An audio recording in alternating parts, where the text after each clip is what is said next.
hello, welcome back to Rohas Kitchen. അപ്പോൾ എല്ലാവർക്കും സുഖാണെന്ന് വിശ്വസിക്കുന്നു. ഇന്ന് ഞാൻ വന്നിട്ടുള്ളത് നമ്മൾ ഹോട്ടലുകളിലൊക്കെ പോയി ഓർഡർ ചെയ്യാറുള്ള ഫിഷ് കറി ഇല്ലേ.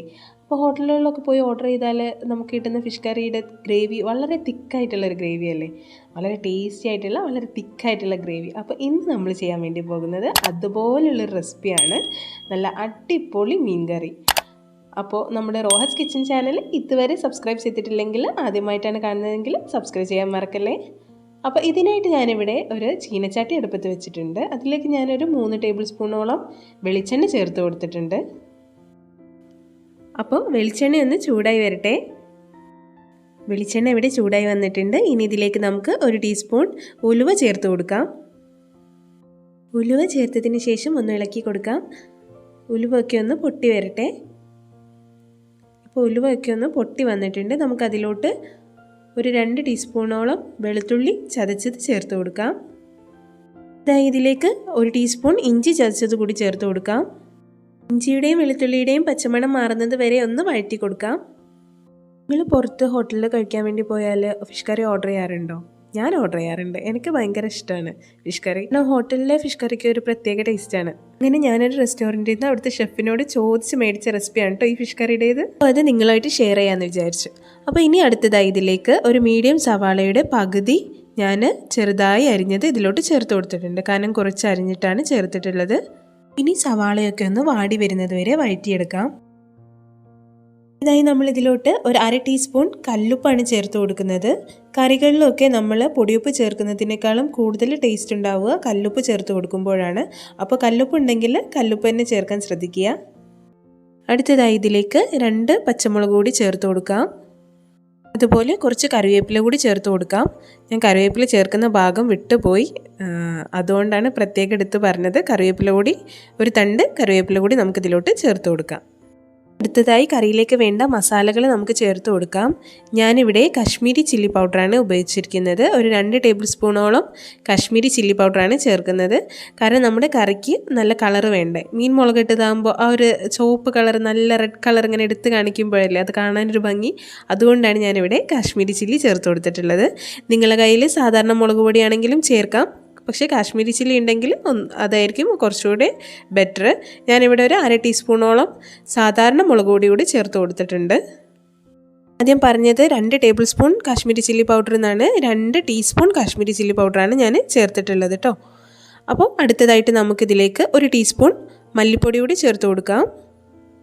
കൂടെ തന്നെ നമുക്ക് ഒരു 1/2 ടീസ്പൂണോളം മഞ്ഞൾപ്പൊടി കൂടി ചേർത്ത് കൊടുക്കാം. ഇനി ഈ പൊടികളുടെയൊക്കെ പച്ചമണം മാറുന്നത് വരെ ഒന്ന് വഴറ്റിയെടുക്കാം.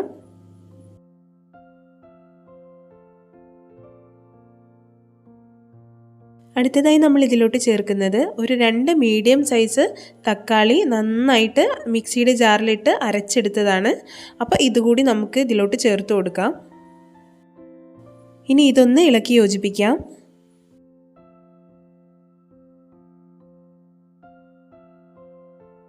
അടുത്തതായി നമ്മൾ ഇതിലോട്ട് ഒരു 1/4 ടീസ്പൂണോളം കല്ലുപ്പൊടി ചേർത്ത് കൊടുക്കുന്നുണ്ട്. നമ്മൾ നേരത്തെയും ഉപ്പ് ചേർത്തായിരുന്നു. അപ്പോൾ ഇത് നമുക്ക് കുറച്ചുകൂടി, നേരത്തെ നമ്മളൊരു 1/2 ടീസ്പൂൺ ഉപ്പേ ചേർത്തിട്ടുള്ളൂ. അപ്പോൾ ഇത് കറിക്ക് ആവശ്യമായ ഉപ്പ് കൂടി നമ്മളിപ്പോൾ ചേർത്തിട്ടുണ്ട്.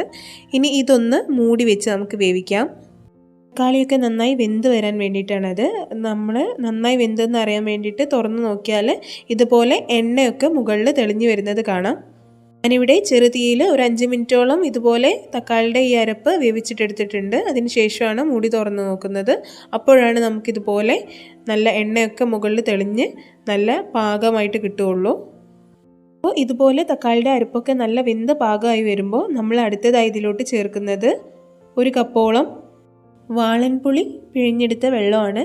അതിനായി ഞാൻ 1 കപ്പ് ചെറു ചൂടുള്ള വെള്ളത്തിൽ ഒരു നാരങ്ങ വലുപ്പമുള്ള വാളൻപുളി ഒരു 10 മിനിറ്റോളം സോക്ക് ചെയ്തെടുത്തതാണ്, എന്നിട്ട് പിഴിഞ്ഞെടുത്തതാണ്. ആ വെള്ളം കൂടി നമുക്ക് ചേർത്ത് കൊടുക്കാം.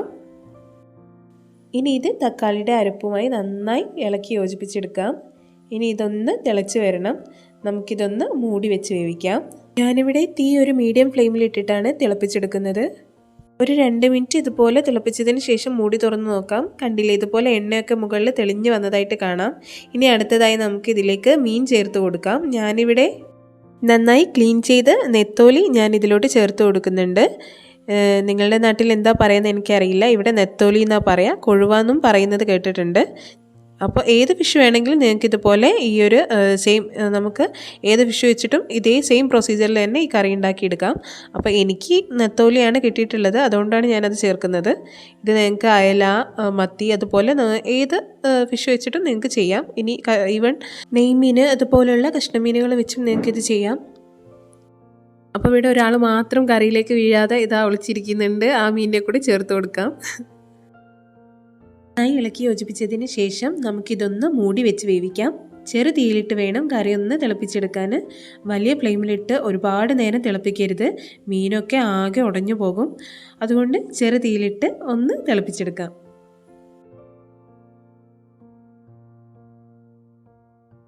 മൂടി ഒന്ന് തുറന്ന് നോക്കാം. കണ്ടില്ലേ, ഇവിടെ നന്നായി തിളച്ച് വന്നിട്ടുണ്ട് നമ്മുടെ ഫിഷ് കറി. അപ്പോൾ ഒരു സ്പൂണ് വെച്ച് നമുക്കൊന്ന് ഇളക്കി യോജിപ്പിക്കാം. ഇളക്കുമ്പോൾ പ്രത്യേകം ശ്രദ്ധിക്കുക, നന്നായിട്ട് ശക്തിയായി ഒന്നും ഇളക്കരുത്, പതിയെ ഇളക്കിയാൽ മതി, കാരണം നമ്മൾ മീനൊക്കെ ഉടഞ്ഞു പോകും. ഇനി നമുക്കിവിടെ ഫ്ലെയിം ഓഫ് ചെയ്യാം. നമ്മുടെ അടിപൊളി രുചികരമായിട്ടുള്ള റെസ്റ്റോറൻറ്റ് സ്റ്റൈലിലുള്ള ഫിഷ് കറി ഇവിടെ റെഡിയാണ്. അപ്പോൾ നമുക്ക് ഒന്നുകൂടി ഒന്ന് മൂടി വയ്ക്കാം. ഫ്ലെയിം ഓഫ് ചെയ്തിട്ടാണ് മൂടി വയ്ക്കുന്നത്. അങ്ങനെ ഓഫ് ചെയ്ത് ഒരു 5 മിനിറ്റ് മൂടി വെച്ചതിന് ശേഷം തുറന്ന് നോക്കിയാൽ ഇതുപോലെ നല്ല ഭംഗിയിൽ കറി റെഡിയായി വന്നിട്ടുണ്ടാവും. അപ്പോൾ ഇനി ഇത് നമുക്ക് മറ്റൊരു പാത്രത്തിലേക്ക് സെർവ് ചെയ്യാം.